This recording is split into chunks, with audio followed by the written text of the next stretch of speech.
When do applications open?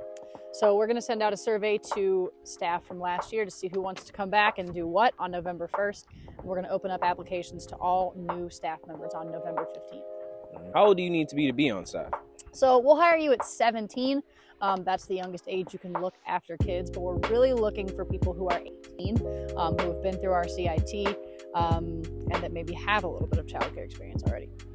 The application is really just like a quick Google form. All I got to do is make sure I have your birthday, your address, stuff like that, and a couple of questions, like you agree to a background check. I'll explain kind of the job, and then I'll connect you with Aquarius, Maddie, or Laura to talk to you a little bit more. What are 4 things you look for in a staff member? The first thing I look for is someone who adapts to change well. We plan ahead as much as possible at camp, but things kind of never go as planned. So we need people that are used to think and switched up on them.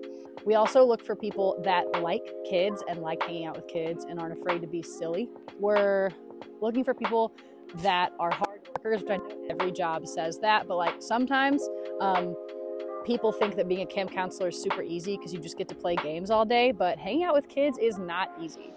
It really is a lot of hard work when it comes down to it. And the last thing I'm looking for is people that are kind and accepting and like actually on board with the mission of camp. Like at the end of the day, we're in it to involve restorative justice in everything we do and make people more empathetic. And so I'm looking for people to help us do that. Who is the little one that you're holding right now? Oh, this is Sabrina. She is one of the newest additions to the year-round team. Her brother Gojo is in the barn because he's a little people shy, but I don't know, maybe by the summer they'll both be a little bit happier to be around people. How full is camp right now, and when do you think it will fill up? Well, we have 177 campers registered right now on registration day. We're not really sure when it's going to fill up. The sessions are a bit different this summer than last summer, so we don't really know. If you're interested in camp for next summer, get that registration going. How does the trust-based sliding scale work?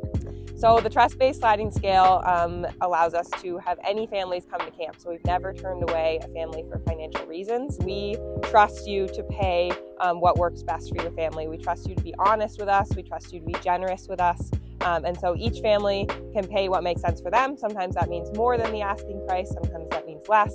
And you just send me an email, Maddie@campstompingground.org, if you have any questions, and we will work out a price that works best for your family. If you are new to camp and looking for the best place for your camper, we have Main Camp, which is, classic stomping ground. We've got some teen programs like Big Time, Counselor in Training. We're doing some mini camp sessions for campers age 6 to 10 to try out camp for a week. Check out our blog. We just wrote a blog explaining all of those things and what they are. So if you're looking for where your camper best fits, check it out on our website. Wait, I have to start with my pumpkin. What if my kid doesn't get in? Great question. There is a high chance this year that camp will fill and that we will create a wait list.